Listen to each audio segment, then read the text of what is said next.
We're going to start today's maths lesson with my subitising cards, and I really like using my subitising cards because it helps you to visualise numbers, to see them as amounts. And if you can start to think about numbers flexibly, it's much easier to add and subtract. So we're going to start by identifying them and we're going to match them with their number. Okay, so in the first picture in the top left, I see one dot. So that is the same as the number 1. Okay, there's one dot. And then next to it, I see there's 1 and 2 dots. So one more dot is 2, so we have the number 2. Then next to that, I see a group of 2 and one more, which makes 3. 2 and 1 makes 3. Then below there, I see a group of 3 and then one more making 4. 3 and 1 makes 4. Then in the next picture, I see a row of 3 and a row of 2. So 3 and 2 makes 5. Then in the picture next to that, I see 2 rows of 3. And 3 and 3 makes 6. Or you might look at the picture just before and notice that it's one more dot, and 1 more than 5 is 6. Down here, I see 2 rows of 3, which I know from before is 6, and then one more to make 7.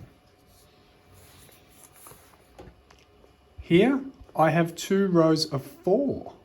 2 rows of 4 make 8. Or you might see that as 4 columns of 2. So 2, 4, 6, 8. And then lastly, I have 3 rows of 3 to make 3, 6, 9. So I have 9 as my final number. Now there are lots of different ways that I can make some of these numbers, and I'm going to show you these in the future with different subitising cards. But for today, we wanted to match up these cards with these numbers so that you can visualize these numbers in your head.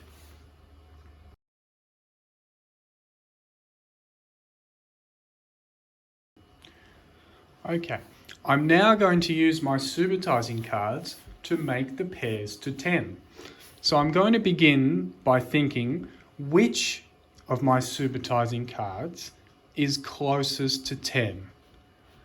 It's 9. 3, 6, 9. How many more do I need to make 10? 9 and 1 more makes 10. So 3, 6, 9, 10. 9 and 1 is a pair to 10. And then I'm going to work my way down by taking 1 away from this group and adding it to this group. So it's still 10, but it's 2 different numbers.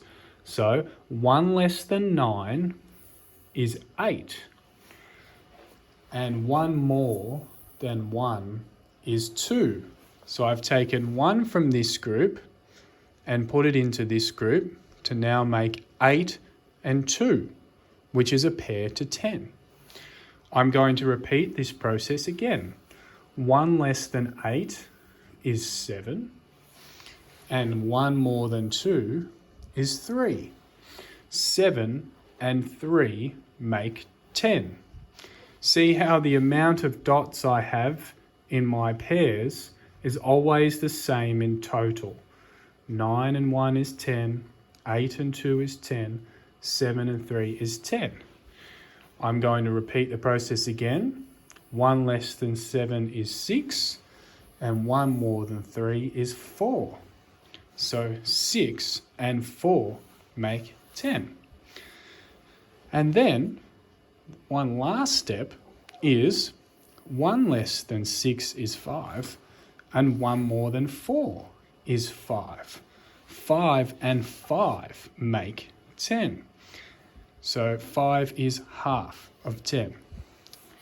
These are the pairs to 10, but it also doesn't matter which order they are in. So 1 and 9 makes 10. and 9 and 1 makes 10. 2 and 8 make 10.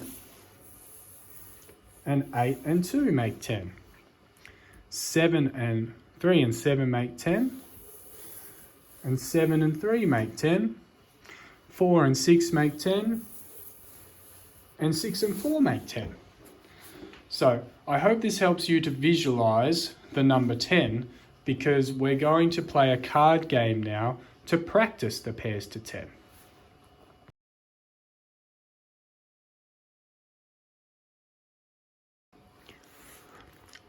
What I'm going to teach you now is a card game called Pairs to 10 Snap.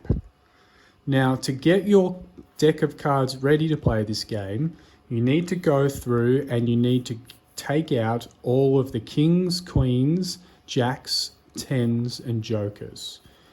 Okay, so all of the kings, all of the queens, all of the jacks, all of the tens, and all of the jokers.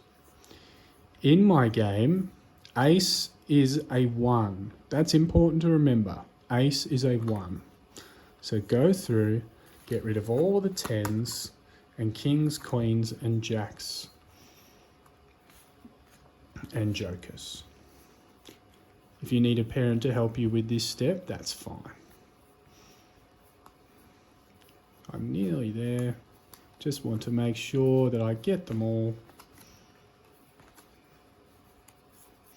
And there we go. Now I have a deck ready to play, and I'm sure most of you have played the game Snap before. And in the normal game of Snap, you would snap when you see a pair. But in this game, I want you to snap when you see a pair of cards that adds to 10. So for example, we just practice our pairs to 10. If you had 7 and then 3, you just learnt that 7 and 3 makes 10. So you'd go snap. And if you were the first one to do it, you would win that pile. Okay? So play against a friend or a parent or a sibling and take turns. Remember to play fairly. I'm going to flip a card over, and then every time I'm thinking how many more to make 10. What am I looking for here? 2 and how many more makes 10? 2 and 8 makes 10. So it can even be a good step to be saying that out loud. So I might say 2, how many more? 8 more makes 10. I flip it over. It was not an 8, so I don't snap. I think 5, how many more to make 10? 5, I need a 5. It's not a 5, it's an ace, which is a 1. So 1, how many more to make 10? 9. It's a 6. 6, how many more to make 10? I need 4. It's not a 4. 8, how many more to make 10? 2. Snap! If you were the first to do that, you would get that pile. If not, you would try again next time.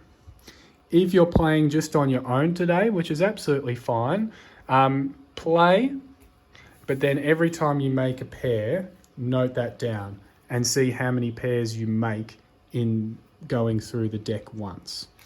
But still be saying each time how many more you need. So 9, I need 1 more to make 10. 7, I need 3 more to make 10.